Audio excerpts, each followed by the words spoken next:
दिफाई वतन का 5 बहादुर सपूत अर्द पाक पर कुर्बान। बारखान में सिक्योरिटी फोर्सेस का फितरतुल हिंदुस्तान के खिलाफ ऑपरेशन। सिक्योरिटी फोर्सेस ने दहशतगर्दों के एक गिरोह का सुराग लगाकर निशाना बनाया।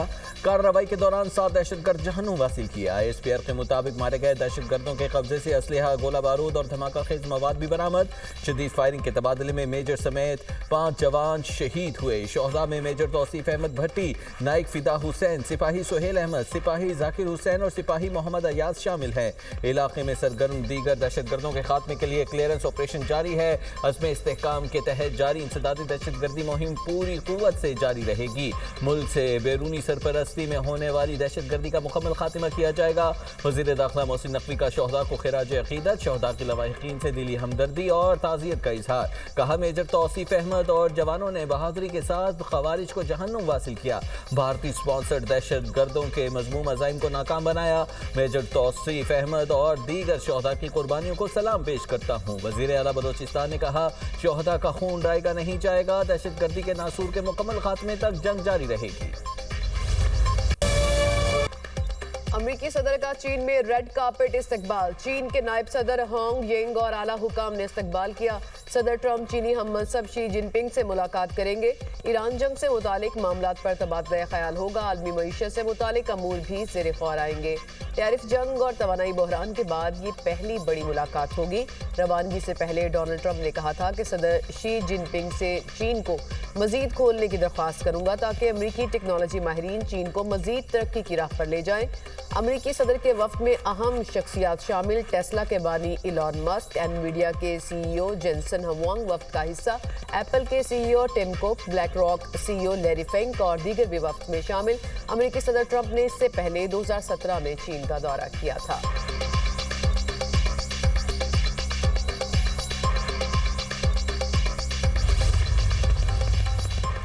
चीन ने अमरीका के साथ ताल्लुकात में 4 अहम सुर्ख लकीरें वाज़ेह कर दी। अमरीका में चीनी सिफारत खाने के मुताबिक ताइवान, जमहूरियत और इंसानी हकूक, सियासी निज़ाम और चीन के तरक्याती हकूक पर समझौता नहीं होगा। चीन ने अमरीका की जानिब से ताइवान को असलहा फ़रोख्त करने की मुखालिफत करते हुए कहा कि ये चीन के अंदरूनी मामलात में मुदाखलत है।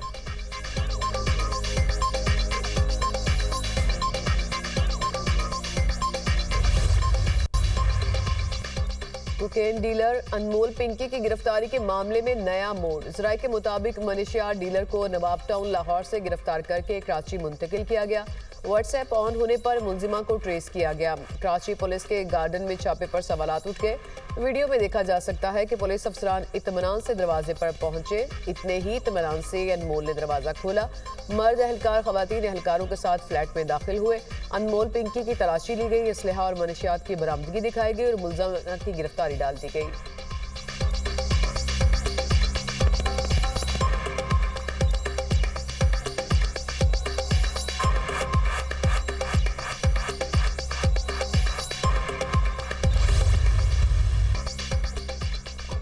कोकेन क्वीन अनमोल पिंकी का मुल्क भर में नेटवर्क। लाहौर में बैठकर शहर शहर जहर बेचती रही मनशियात स्मगलर अनमोल पिंकी के भाई रियाज बलोच ने लाहौर में 2022 में गिरफ्तारी के बाद बहन का नाम बताया था और कहा था कि अनमोल पिंकी मनशियात सप्लाई करने में मदद करती है। मनशियात फरोशी पर पिंकी के भाई के खिलाफ थाना कोट लखपत में मुकदमा दर्ज किया गया। पिंकी को चालान में नामजद ही नहीं किया गया। पिंकी के भाई को पकड़ा गया तो वो गाड़ी ड्राइव कर रही थी। DIG इन्वेस्टिगेशन जिशान रसा का कहना है कि कोट लखपत का मुकदमे की इंक्वायरी करा रहे हैं। तफ्तीशी अफसर की गफलत सामने आई तो कार्रवाई करेंगे।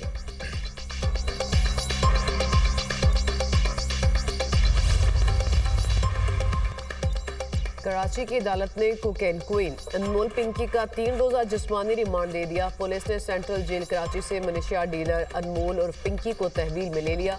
मुलजिमा को डिस्ट्रिक्ट सिटी थाने में दर्ज मुकदमे में तहवील में लिया गया। पुलिस हुकाम का कहना है कि मुलजिमा का 3 केसेस में रिमांड हासिल किया गया। कत्ल, मनशियात फरोशी और गैर कानूनी असलहे के मुकदमात शामिल। मुलजिमा से तीनों केसेस के हवाले से तफ्तीश की जाएगी। जुडिशल मैजिस्ट्रेट की अदालत ने रिमांड की सजा मुस्तरद कर दी। सेशन जज से मुलजिमा का 3 रोज़ा रिमांड हासिल किया गया। अनमोल और पिंकी की अदालत में पेशी का मामला SSP साउथ से इंक्वायरी वापस ले ली गई। DIG West Irfan Baloch inquiry officer मुकर्रर।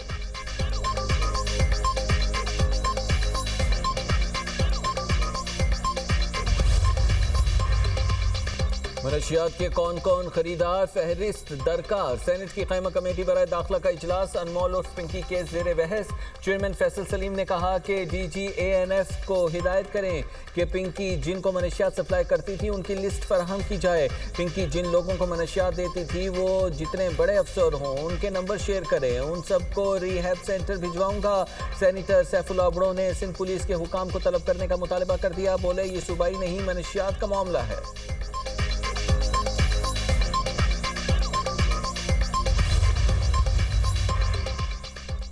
ईरान की बहरी नाकाबंदी मजीद सख्त। अमरीकी सेंट्रल कमांड के मुताबिक अमरीकी अफवाज अब तक 67 तजारती जहाज़ों का रुख मोड़ चुकी।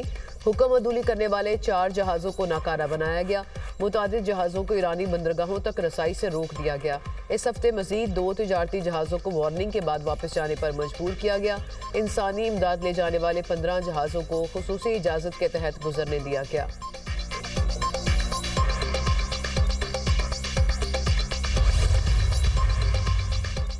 अमरीकी हथियारों को अपनाए हुर्मुज़ से गुजरकर खित्ते में फौजी अड्डों तक नहीं पहुंचने दिया जाएगा। ईरानी फौज की वार्निंग। ब्रिगेडियर जनरल मोहम्मद अखरमीनिया का कहना है जहाज़ों को ईरान की निगरानी में अपनाए हुर्मुज़ से गुजरना होगा। अपनाए हुर्मुज़ ईरानी अफवाज के स्ट्रेटेजिक कंट्रोल में है।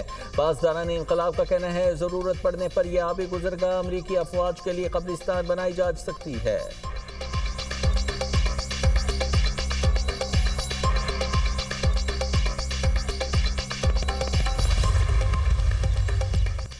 धमकी आमेज बयानात, मुमकिन अमन मुआहदे की राह में रुकावट। ईरान के वज़ीर ख़ारजा अब्बास अराग़ची की नावे के नायब वज़ीर ख़ारजा से मुलाकात के दौरान गुफ्तगू। अब्बास अराग़ची ने कहा अपनाए हरमुज़ की मौजूदा सूरत हाल की बुनियादी वजह ईरान के खिलाफ फौजी कार्रवाई और जंग बंदी की बार बार खिलाफ वर्जियाँ हैं। ईरान अपनाए हरमुज़ से मुतालिक इंतजामात के लिए आलमी कवानीन के मुताबिक कवायद बनाने पर मुशावरत कर रहा है। ईरानी वज़ीर ख़ारजा अब्बास अराग़ची ने सोशल मीडिया पर बयान में कहा कि कुवैत ने खलीज में एक ईरानी कश्ती पर हमला किया, हमारे 4 शहरियों को हिरासत में ले लिया। ईरानी शहरियों को फौरी रिहा किया जाए। ईरान कुवैत को जवाब देने का हक महफूज रखता है।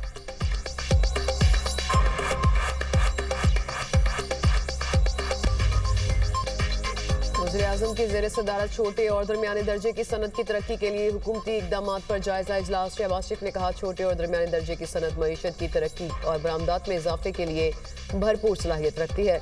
छोटे और दरमियाने दर्जे की सनतों को कर्ज की फ्राहमी के लिए इक़दामात किए जाए। शहबाज शरीफ की ज़ेर सदारत वज़ीर-ए-आज़म यूथ प्रोग्राम के जारी मनसूबों पर पेशरफ्त और आइंदा बरस के लिए नए मनसूबों की तजावीज़ पर जायज़ा इजलास। वज़ीर-ए-आज़म ने कहा हुकूमत नौजवानों को तालीम, हुनर, रोज़गार और कारोबार के बेहतर मौक़े फ्राहम करने के लिए पुरअज़्म है। नौजवानों को IT और दीगर शोबों में आलमी मयार की तालीम और तरबियत फ्राहम करने के लिए इक़दामात में इजाफा कर रहे हैं।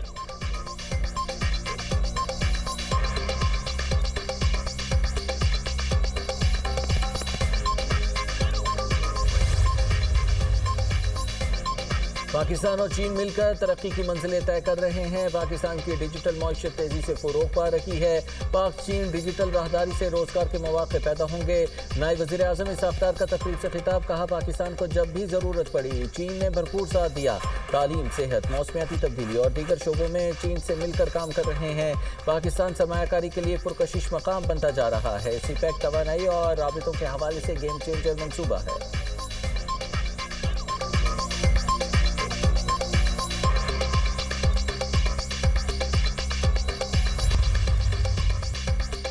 गरीब और दरमियाने तबके को अपनी छत फ्राहम करना तरजीह। मजदूरों की फलाह व बहबूद के लिए कोशां है। हुकूमत मजदूरों के मसाइल के हल के लिए इकदाम कर रही है। वज़ीर आला मरीम नवाज का पंजाब में मजदूरों को रिहायशी फ्लैट्स तकसीम करने की तकरीब से खिताब। कहा अपना घर बड़ी नेमत है, महंगाई और मुश्किलात के दौर में मकान बनाना मुश्किल काम है। मुस्तहिक मजदूरों को रिहायशी फ्लैट्स मुफ्त फ्राहम किए जा रहे हैं। रिहायशी फ्लैट की तामीर पर 35 लाख रुपए लागत आई। पहले मरहले में 720 रिहायशी फ्लैट दिए जा रहे हैं। टेक्सला में 500 घर तकमील के करीब है। अपनी छत अपना घर प्रोग्राम के तहत 1 लाख घर मुकम्मल हो चुके। जिन लोगों के पास ज़मीन नहीं मुफ्त फ्राहम करेंगे। 15 लाख मेहनत कशों को राशन कार्ड दिया। सुथरा पंजाब मनसूबा दुनिया भर में बतौर मॉडल पेश किया जा रहा है। वज़ीर आला पंजाब मरीम नवाज ने अलॉटमेंट लेटर्स तकसीम किए। घर मिलने पर मजदूरों को मुबारकबाद दी। गरीब मजदूरों को घर की फ्राहमी पर इंतहाई खुशी है।